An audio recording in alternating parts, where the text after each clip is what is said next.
நாம இன்னைக்கு பார்க்க போறது தமிழ்ல இப்ப ரீசெண்டா ரிலீஸ் ஆன எல்லோ அப்படிங்கிற ஒரு feel good travelling emotional movie தாங்க. சுருக்கமா சொல்லணும்னா ஒரு லவ் ஃபெயிலியர் ஆன பொண்ணு அவளோட லைஃபை எக்ஸ்ப்ளோர் பண்றதுக்காக பண்ற டிராவல் தான் இந்த படமே. அந்த டிராவல்ல கிடைக்கிற அழகான மொமெண்ட்டை தான் நம்ம இந்த கதைக்குள்ள எக்ஸ்பீரியன்ஸ் பண்ண போறோம். அதுக்கு முன்னாடி நீங்க இந்த சேனலுக்கு புதுசா இருந்தீங்கன்னா சேனலுக்கு சப்ஸ்கிரைப் பண்ணிக்கோங்க. அப்படியே வீடியோ பிடிச்சிருந்தா ஹைப்புங்கிற ஆப்ஷனையும் கொடுத்து விடுங்க. இந்த வீடியோ இன்னும் நிறைய பேருக்கு போய் ரீச் ஆகும்.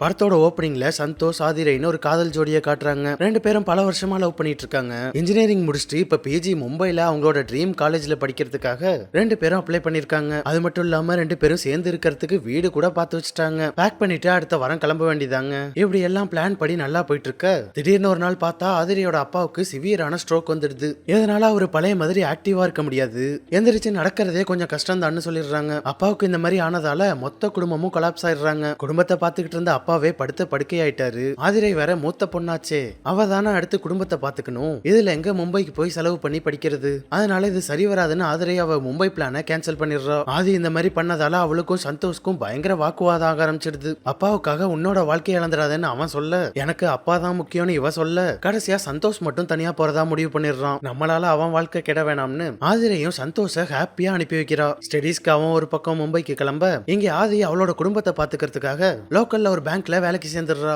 வேலை ரொம்ப போரிங்கா இரிட்டேட்டிங்கா தான் இருக்கு. இருந்தாலும் வேற வழி இல்லையே. அதனால சுத்தமா பிடிக்காம தான் டெய்லி போயிட்டு வந்துட்டு இருக்கா. வீடு, ட்ரெயின், பேங்க், மேனேஜர் கிட்ட திட்டு, திரும்ப வீடுன்னு இந்த மாதிரியான லைஃப் குள்ள மாட்டிக்கிறா. இதே மாதிரி இவ வாழ்க்கை ரிப்பீட் மோட்ல போயிட்டு இருக்கா. அதே நேரம் மும்பைக்கு போன அவ ஆளுகிட்ட இருந்து இவளுக்கு எந்த காலும் மெசேஜும் வரதில்ல. அங்க போனதுல இருந்து ஆதிரைய அவாய்ட் பண்ண ஆரம்பிச்சிட்டான். செமஸ்டருக்கு இடையில எப்பயாவது ஊருக்கு வரும்போது கூட ஆதிரைக்கு ஒரு காலோ மெசேஜோ கூட பண்ணல. இன்னொரு ஃப்ரெண்டு மூலமா தான் அவன் வந்திருக்கிறதே தெரியுது. அதனால இவளே நேர்ல வந்து அவன்கிட்ட இத பத்தி கேட்டா அவன் எதுவுமே பதில் சொல்லாம நிக்கிறான். அதுலயே ஆதிரைக்கு எல்லாம் புரிஞ்சிடுதுங்க. இருந்தாலும் அவளால அதை ஏத்துக்க முடியாம, நீ என்ன அவாய்ட் பண்ணல, ஸ்டடீஸ்ல பிஸியா இருந்ததால தான் என்கிட்ட பேசலன்னு சொல்லு அப்படின்னு எவ்வளவோ கேட்டு பாக்குறா. அந்த பையன் அதுக்கும் வாய திறக்க மாட்டான். மும்பைக்கு கூட வராததால அங்க யாரையும் லவ் பண்ணிட்டானான்னு எதுவும் தெரியல. ஆனா இதோட உங்க காதல் பயணம் முடிஞ்சிடுது. அதுல ஆதிரை ரொம்ப மனசுடைஞ்சு போயிடுறாங்க. கட் பண்ணா அந்த சோகத்திலேயே 2 வருஷம் போயிடுது. ஒரு நாள் சந்தோஷ் கல்யாணமே பிக்ஸ் ஆயிடுது. இவளுக்கு இன்விடேஷன் அனுப்பி வச்சிருக்கான். ஆதி சும்மாவே டெய்லி மேனேஜர் கிட்ட திட்டு வாங்கிட்டு இருப்பா. இப்ப இந்த சோகத்துல வேற இருக்கிறதால வேலையில கான்சென்ட்ரேட்டே பண்ண முடியல. இதனால போன்ல சாஃப்டா பேச வேண்டிய கஸ்டமர்ட்ட எல்லாம் ரொம்ப ரூடா பேச ஆரம்பிச்சிடுறாங்க. அதுல ஒரு கஸ்டமர்லாம் நேரா மேனேஜர் கிட்டே வந்து கம்ப்ளைண்ட் பண்ணிட்டு போக, மேனேஜர் ஆதிரையை கூப்பிட்டு வச்சு கிளின்னு கிழிச்சு எடுத்துடுறாருங்க. அதுல அவ ரொம்ப மனசு நொந்து போய் அன்னைக்கு பயங்கரமா அழ ஆரம்பிச்சிடுறா. அவ இப்படி ஒரு நிலைமையில இருக்கும்போதுதான் தன்னோட அப்பாவை பத்தி புரிய ஆரம்பிக்குது. எப்படிப்பா இத்தனை வருஷமா குடும்பத்தையும் வேலையையும் மேனேஜ் பண்ணிட்டு இருந்தீங்கன்னு கேட்க, அவரு உனக்கு வெறும் 4 வருஷம் தான், எனக்கு 40 வருஷம்னு அவரோட லைஃபை பத்தி சொல்றாரு. ஆதிரை பிறந்த டைம்ல எல்லாம் இவங்க ஃபேமிலி எல்லாரும் மார்த்தாண்டம்ல தாங்க இருந்தாங்க. சில வருஷம் ஆதிரை அங்கதான் படிச்சுட்டு இருந்தா. அதுக்கப்புறம் தான் இங்க ஷிஃப்ட் ஆகி வந்திருப்பாங்க போல. எல்லாரும் அங்க இருந்தது, வேலை பார்த்தது, சம்பளம் வந்தோன்னு சம்பளம் மொத்தத்தையும் ஒய்ஃப் கிட்ட கொடுத்துடுறது, அப்புறம் ஒய்ஃபுக்கு தெரியாம சுருட்டு பிடிக்கிறதுன்னு அங்க இருந்த மெமரிஸ் எல்லாம் ஒன்னொன்னா சொல்லிட்டு இருக்காரு. ஆதிரை அதை ரசிச்சு கேட்டுட்டு இருக்கா. அதோட ஆதிரைக்கும் மார்த்தாண்டம்ல இருந்த காலகட்டம் தான் அவ லைஃப்லயே ரொம்ப பிடிச்ச காலகட்டம். அப்பா அது எல்லாத்தையும் ஞாபகப்படுத்தணும்னு ஆதிரை பழைய ஆல்பம் எல்லாம் எடுத்து பார்க்க ஆரம்பிச்சிடுறா. அதெல்லாம் பார்க்கும்போது ஆதிக்கு அவ்வளோ ஹாப்பி ஆகுதுங்க. என்ன நினைச்சாலோ தெரியல, திடீர்னு அவளோட பழைய ஃப்ரெண்ட்ஸ் எல்லாம் பார்க்கணும்னு முடிவு பண்ணவ அன்னைக்கு நைட்டே பேக் பண்ணிட்டு வீட்டை விட்டு கிளம்பிடுறா. அதுவும் இங்க பக்கத்துல இருக்கிற ஊர்லாம் இல்ல, கேரளாக்கு போயிட்டு இருக்கா. இதாங்க இவ வாழ்க்கையிலேயே தடவை தனியா டிராவல் பண்றது. அதனால உள்ளுக்குள்ள அவ்வளவு பயத்தோடயா தான் கேரளாக்கு வந்து சேர்றா. ட்ரெயின்ல ஊருக்கு வந்து இறங்கினவ அங்க இருந்து ஒரு பஸ்ஸை பிடிச்சி கொஞ்ச தூரம் டிராவல் பண்ணி கிராமம் மாதிரி இருக்கிற ஒரு சின்ன ஊருக்கு வரா. அங்க ரொம்ப நேரம் ஏதோ ஒரு அட்ரஸ் தேடினவ கடைசியா ஒரு காஃபி ஷாப் குள்ள வரா. இந்த காஃபி ஷாப் அவ தேடி வந்த சைல்ட்ஹுட் ஃப்ரெண்ட் ஜெனியோடதுங்க. காஃபி குடிச்சு முடிச்சிட்டு அவங்களோட சின்ன வயசு குரூப் போட்டோவை பில் பேமெண்டோட சேர்த்து கொடுக்குறா. அப்பதான் ஜெனிக்கு இது ஆதிரைனே தெரியுது. ரொம்ப வருஷம் கழிச்சு பார்த்தோன்னா ரெண்டு பேருக்கும் அவ்வளோ ஹாப்பி ஆயிடுதுங்க. உடனே ஜெனி ஆதிரைய அவளோட வீட்டுக்கு அழைச்சிட்டு கிளம்புறா. என்ன ரொம்ப வருஷம் கழிச்சு திடீர்னு இந்த பக்கம் வந்திருக்க, என்ன விஷயம்னு கேட்க ஆதிரைய அவளோட பிரேக்கப் கதையை பத்தி சொல்றா. ஆனா ஜெனிக்கு அதெல்லாம் ஒரு பெரிய விஷயமாவே தெரியலங்க. ஏன்னா இவளே ஒரு லவ் ஃபெயிலியர் ஆனவதான். அதுவும் பிரேக்கப் ஆனவன் கல்யாணத்துக்கே போய் குத்தாட்டம் போட்டு நல்லா மூக்கு முட்டை சாப்பிட்டு என்ஜாய் பண்ணிட்டு வந்திருக்கான்னா பாத்துக்கோங்களேன். உன்னை வீக் ஆக்குற பவரை இன்னொருத்தங்கிட்ட கொடுத்துடாத. ஒரு நாள் அவனை நேருக்கு நேர் பாக்குற மாதிரி ஒரு நிலைமை வரும். அப்ப பயந்து போய் அங்கிருந்து போயிடாம அவனை தைரியமா ஃபேஸ் பண்ணுன்னு சொல்றா. சரி என்ன மட்டும் பார்க்கவா இவ்வளவு தூரம் வந்தேன்னு கேட்க, உன்னை சில்வாவை பாட்டிமாவை எல்லாரையும் பார்த்துட்டு போலாம் தான் வந்தேன்னு சொல்றா. அன்னைக்கு வீட்டுக்கு வந்து ரெண்டு பேரும் நல்லா சாப்பிட்டு படம் பார்த்துக்கிட்டு கதை பேசிக்கிட்டு நல்லா என்ஜாய் பண்றாங்க. அடுத்த நாள் வழக்கம் போல வேலை இருக்கிறதால ஆதிரைய வீட்டுல விட்டுட்டு ஜெனி எப்போதும் போல அவளோட ஷாப்புக்கு கிளம்பிடுறா. ஆதிரை அன்னைக்கு லோக்கல்ல வெளில சுத்த வேண்டிய இடம்லாம் சுத்திட்டு நைட்டு வீடு வந்து சேர்ந்துடுறா. ஜெனிக்காக வெயிட் பண்ணிட்டு இருக்கா. ஆனா ஜெனிய பார்த்தா ஒருத்தன் இடுப்புல ஏறி உட்காந்துக்கிட்டு கிஸ் அடிச்சுக்கிட்டே உள்ள வரா. ரூம்ல ஆதி இருக்கிறதையே ஜெனி மறந்துட்டாங்க. இவங்க ரெண்டு பேரையும் இப்படி பார்த்தோம்னா ஆதிரைக்கு ஒரு மாதிரி ஆக்வர்ட் ஆயிடுது. ஆயிடுது. அதனால உடனே கதவை சாத்திக்கிட்டு வெளில ஓடி வந்துடுறா. அதுக்கப்புறம் ஜெனி பொறுமையா ரொமான்ஸ் எல்லாம் முடிச்சுட்டு வெளியில ஆதிரைய வந்து பாக்குறா. சரி 2 பேரும் லவ்வர்ஸா இருப்பாங்க போல, ரொமான்ஸ் பண்ணிட்டு இருக்காங்கன்னு பார்த்தா ஜெனி அதெல்லாம் கிடையாது, இது வெறும் ஃபிளிங்னு சொல்லிடுறா. அதாவது ஒருத்தவங்களுக்கு அப்போதைக்கு பிடிச்சிருக்கு, அவங்க கூட அப்போதைக்கு நெருக்கமா இருக்கிறது எல்லாமே பண்றதுன்னு நல்லா நெருக்கமா இருந்துட்டு அதுக்கப்புறம் அவங்க வேலையை பார்க்க போயிடுவாங்க. இவளை பார்த்ததுக்கு அப்புறம் தான் இப்படி எல்லாம் ஒண்ணு இருக்குன்னு ஆதிரை கேள்வியே படுறா. சரி ஊர்ல இருந்து கிளம்பி வந்து ஜெனிய பார்த்தாச்சு, இப்ப அடுத்து என்ன பிளான்னு கேட்க அவ அடுத்து மார்த்தாண்டம் போய் சில்வாவையும் பாட்டிமாவையும் பார்க்க போறதா சொல்றா. சரி எதுல போக போறேன்னு கேட்க வேற எதுல, பஸ் இல்லைன்னா ட்ரெயின்ல போவேன்னு சொல்றா. ஆனா ஜெனி அதெல்லாம் வேணா, நீ பைக்ல போ செமையா இருக்குன்னு சொன்னவ ஸ்ட்ரைட்டா போகாம கொச்சி ஆலப்பி வர்க்கலான்னு நல்லா சுத்திக்கிட்டு போ, வழியில ஹாஸ்டல்ல ஸ்டே பண்ணு, நல்ல எக்ஸ்பீரியன்ஸ் கிடைக்கும்னு சொல்றா. அதை கேட்டு ஆதிரை முதல்ல தயங்குறா. இருந்தாலும் ஜெனி ட்ரை பண்ணி பாருன்னு வண்டியை கொடுக்க ஆதிரையும் ட்ரை பண்ணி தான் பாப்போமேன்னு ஒரு மைண்ட் செட்ல வண்டி எடுத்துக்கிட்டு அங்க இருந்து கிளம்பிடுறா. நேரா ஜெனி சொல்லி விட்ட வர்க்கலால இருக்கிற ஹாஸ்டலுக்கு வந்து சேர்றா. அங்க மோஸ்ட்லி பாய்ஸ் கிரௌடா இருக்கிறதால ஆதிரைக்கு லைட்டா ஒரு மாதிரி அன்கம்ஃபர்டபுளா இருக்கு. ஆனா ஜெனி ஆல்ரெடி அங்க இருக்கிற ஒரு ஃப்ரெண்டுக்கு கால் பண்ணி ஆதிரைய பத்தி ஏற்கனவே சொல்லி பாத்துக்க சொல்லி இருந்ததால அவன் ஆதிரைய கம்ஃபர்டபுளா இருக்கிற மாதிரி பாத்துக்கிறான். வந்த அன்னைக்கே காலையில அங்க இருக்கிற எல்லாரும் வாட்டர் பாலால அடிச்சுக்கிற கேம் விளையாண்டுட்டு இருக்க ஆதிரையும் அந்த கேம்ல வந்து சேர்ந்துக்கிறா. ஒருத்தர் தண்ணியால அடிச்சுக்கிட்டு விளையாடுறது அவளுக்கு பயங்கர என்ஜாய்மெண்டா இருக்கு. அதுக்கப்புறம் அன்னைக்கு நைட் எல்லாரும் கேம்ப் ஃபயர் எல்லாம் பண்ணி ரவுண்டு கட்டி உட்காந்து அவங்களோட எக்ஸ்பீரியன்ஸ் எல்லாம் ஷேர் பண்ணிட்டு இருக்காங்க. அதுலயும் கல்யாணின்னு 60 வயசு பாட்டி எல்லாம் சோலோ டிராவலரா வந்திருக்காங்கன்னா பாத்துக்கோங்களேன். கல்யாணி அவங்க லவ்வரோட சேராம போன லவ் ஸ்டோரிய அவ்வளவு ஆசையா சொல்லிட்டு இருக்காங்க. அதுல சாயின்னு ஒருத்தன் அவனோட எக்ஸ்பீரியன்ஸை ஷேர் பண்ணிட்டு இருக்க அப்பதான் ஆதி பாதியில வந்து அதுல ஜாயின் பண்ணிக்கிறா. ஆனா அந்த குரூப் கூட அவ எதுவும் ஷேர் பண்ணிக்கலங்க. கேம்ப் ஃபயர் முடிச்சுட்டு ஆதிரை ஸ்கை வியூ பாக்குறதுக்காக கிளிஃபுக்கு போயிட்டு இருக்க சாயும் பின்னாடியே வந்து அவ கூட ஜாயின் பண்ணிக்கிறான். இப்ப யாரும் இல்லாதப்ப சாய் ஆதிரையோட கதையை கேட்க ஆதிரையும் அவளோட பிரேக்கப் கதை, அப்புறம் ஜெனி சில்வா பாட்டிமான்னு அவளோட ஃப்ரெண்ட்ஸை தேடி வந்த கதையை சொல்றா. அதுக்கப்புறம் இன்னொரு ஆளையும் தேடி வந்ததா சொல்றா. ஆனா அது யாருங்கிறத மட்டும் சொல்ல மாட்டேன்னு சொல்லிடுறா. அப்படியே 2 பேரும் கதை பேசிட்டு ஸ்கை வியூவை என்ஜாய் பண்ணிக்கிட்டு அவங்க ரூமுக்கு போக சாய் ஆதிரை கிட்ட உனக்கு இந்த மாதிரி கெட்டப்பும் ஹேர் ஸ்டைலும் தான் நல்லா இருக்கு, வலிச்சு சீவிக்கிட்டு ஓல்டு மாடல் சுடிதார் போட்டுக்கிட்டு மூஞ்ச உருன்னு வச்சுக்கிட்டு இருந்தா செட் ஆகலன்னு சொல்லிட்டு போறான். ஆதிரையும் அவன் சொல்றதை கேட்டுட்டு சிரிச்சுக்கிட்டே அவளோட ரூமுக்கு போயிடுறா. ஆனா அடுத்த நாள் காலையில ஏஞ்சோன்னதான் அவளுக்கு ஒரு விஷயமே ஞாபகம் வருது. சாய் இதுக்கு முன்னாடி நம்மள பார்த்ததே இல்ல, அப்புறம் எப்படி நம்மள பத்தி அவ்வளவு தெரிஞ்சு வச்சிருக்கான்னு ஒரே கியூரியஸ் ஆயிடுது. சரி அவன்கிட்டயே போய் கேட்டுலாம்னு வந்தா அவன் இப்பதான் 10 நிமிஷத்துக்கு முன்னாடி கிளம்புனான்னு சொல்றாங்க. அவன் இப்பதான் மூணாருக்கு கிளம்பி கொஞ்ச நேரம் ஆகுதுன்னு தெரிய வர அவனை இன்னைக்கு பிடிச்சே ஆகணும்னு ஆதிரை உடனே வண்டி எடுத்துக்கிட்டு அங்க இருந்து கிளம்பிடுறா. சாய் கிளம்பி கொஞ்ச நேரம் தானே ஆகுது, அதுவும் அவன் நேச்சர்லாம் என்ஜாய் பண்ணிக்கிட்டு ரொம்ப ஸ்லோவா தான் போயிட்டு இருக்கானா. அதனால இவ வேகமா வந்து வழியில ஒரு டீ கடையில அவனை கேட்ச் பண்ணிடுறாங்க. வண்டியில இருந்து இறங்கின உடனே என்ன பத்தி உனக்கு எப்படி தெரியும்னு கேட்க அப்பதான் ஒரு கதையை நமக்கு ரிவீல் பண்றாங்க. சாய் கேம்ப் ஃபயர்ல அவனோட எக்ஸ்பீரியன்ஸை சொல்லிட்டு இருக்கும்போது இவ பாதியில தானே வந்தா, அதனால அவன் அதுக்கு முன்னாடி என்ன பேசிட்டு இருந்தான்னு காட்டுறாங்க. சாய் ஒரு ஐடி கம்பெனில வேலை பார்த்துக்கிட்டு இருந்தாங்க, நல்ல சேலரி, நல்லா தான் லைஃப் போயிட்டு இருந்துச்சு. அப்ப ஒரு நாள் அவனோட ஃப்ரெண்டு வந்து ஸ்டார்ட் அப் ஆரம்பிக்கலாம்னு கூப்பிட இவனும் பிளைண்டா நம்பி அந்த ஸ்டார்ட் அப்ல இறங்கி இருந்திருக்கான். அதுவும் அவனோட மொத்த சேவிங்ஸ் அப்புறம் லோன்னு போட்டு எல்லாத்தையும் மொத்தமா இன்வெஸ்ட் பண்ணிருக்கான். ஆனா இன்னொரு ஷேரை குடுக்குறேன்னு சொல்லிட்டு இருந்த அவனோட ஃப்ரெண்டு ஸ்டார்ட் அப் ஸ்டார்ட் பண்றதுக்குள்ளேயே ஓடி போயிட்டான். இதனால ஸ்டார்ட் அப்பும் ஃபிளாப் ஆயிட்டு இன்வெஸ்ட்மெண்ட்டும் லாஸ் ஆயிட்டு வேலையும் காசும் மொத்தமா போயிட்டதால பைக்கோட இஎம்ஐ கூட கட்ட முடியாம போயிடுது. இதுல ஒரு பயங்கர ஹைலைட்டான ஒரு விஷயம் இருக்கு. இவன் ஆதிரை வேலை பார்க்குற பேங்க்ல தாங்க அக்கௌண்ட் வச்சிருக்கான். 4 மாசமா இஎம்ஐ கட்டலன்னு ஆதிரை இவனுக்கு கால் பண்ணி கண்ணா பண்ணான்னு பேசியிருந்திருக்கா. ஒரு கஸ்டமர் கூட நேரா மேனேஜர் கிட்ட வந்து கம்ப்ளைண்ட் பண்ணிட்டு போனதா சொன்னோம்ல, அந்த கஸ்டமரே இந்த சாய் தான். அந்த டைம்ல லவ் ஃபெயிலியர்ல வேற மூஞ்ச உருன்னு வச்சுக்கிட்டு இருந்தாங்கல்ல, அன்னைக்கு ஆதிரை லஞ்ச்ல இருக்கும்போது தான் பேங்க்ல சாய் அவளை பார்த்துட்டு போயிருக்கான். அந்த ஒரே ஒரு நாள் தான் சாய் ஆதிய பார்த்திருக்கான். இந்த கதையை கேட்டு ஆதிரைக்கு ஒரே ஷேம் ஆயிடுதுங்க.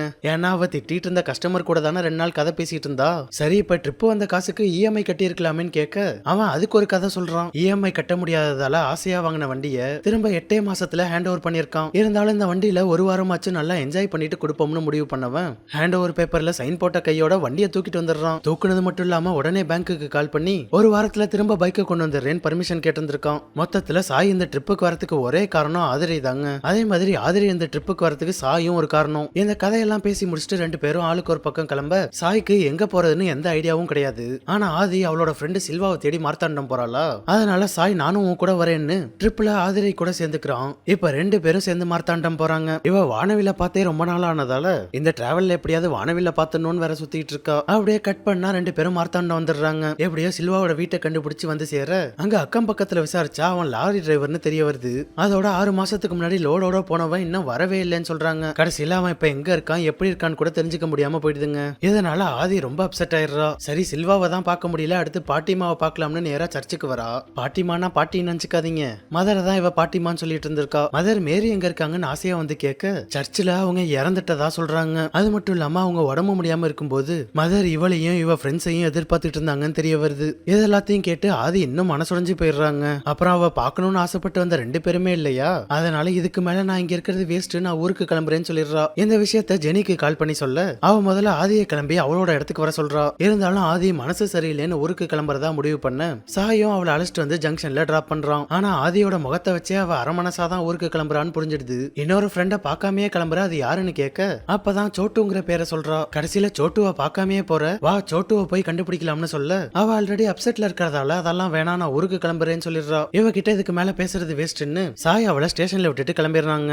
அவன் கிளம்பினோன்னா பின்னாடியே ட்ரெயின் வந்துடுது. ஒரு வழியா ஆதி ட்ரெயின்ல போய் ஏற அங்க பார்த்தா ஒரு பெரிய ஷாக்கு. அவ ஏறுற கம்பார்ட்மெண்ட்லன்னு பார்த்து அவளோட எக்ஸும் அவன் ஒய்ஃபும் இறங்குறாங்க. கேரளாக்கு ஹனிமூன் வந்திருப்பாங்க போல. எதர்ச்சியா வரலாம், அதுக்குன்னு இவ்வளவு எதர்ச்சியாவா? ஆதி அந்த ஜோடியை பார்த்தோன்னே ஒரு மாதிரி அப்செட் ஆகி அங்க இருந்து கிளம்ப அப்பதான் ஜெனி சொன்ன ஒரு விஷயம் ஞாபகம் வருது. ஒரு நாள் நீ அவனை நேருக்கு நேர் பாக்குற மாதிரி நிலைமை வரும், அன்னைக்கு பயந்துகிட்டு திரும்பி போகாம தைரியமா ஃபேஸ் பண்ணுன்னு சொன்னது கரெக்டா ஞாபகம் வந்தோன்னா நேரா எக்ஸி கிட்ட வந்து, எப்படி இருக்க சந்தோஷ், சாரி கல்யாணத்துக்கு வர முடியலன்னு சொன்னவ அவங்களுக்கு வாழ்த்துக்கள் சொல்லிட்டு போறா. அவனை நேருக்கு நேர் ஃபேஸ் பண்ணி பேசினதுல ஆதிக்கு அவ்வளவு ஹாப்பி ஆயிடுதுங்க. அதனால ஊருக்கு போகாம நேரா ஹாஸ்டலுக்கே வந்துடுறா. ஆதி சாய் கிட்ட ஸ்டேஷன்ல நடந்ததை சொல்ல அப்பதான் சாயும் அவனோட ஒரு கதையை சொல்றான். சாய்க்கு ஸ்டேசின்னு ஸ்கூல்ல ஒரு ஃப்ரெண்ட் இருந்திருக்கா. 2 பேரும் பயங்கர க்ளோஸ் ஃப்ரெண்ட்ஸ். ஸ்கூல் முடிக்கிற வரையும் தான் அப்படி இருந்திருக்காங்க. ஆனா காலேஜ் போனதுக்கு அப்புறம் கொஞ்சம் கொஞ்சமா பேசுறது குறைஞ்சிருக்கு. அதுக்கப்புறம் வேலை அது இதுன்னு பிஸியானதுல 2 பேருக்கும் மொத்தமா கான்டாக்ட் கட் ஆயிட்டு திடீர்னு ஒரு நாள் பேசும்போது அவ இந்த ஊரை விட்டே போய் கேனடால இருக்கிறது தெரிய வந்திருக்கு. அதனால அது மாதிரி இவளுக்கும் ஆயிடக்கூடாதுன்னு சோட்டுவை கண்டுபிடிக்க இவன் அவ்வளவு ஆர்வமா இருக்கான். சரின்னு 2 பேரும் ஒரே வண்டியில அங்க இருந்து கிளம்ப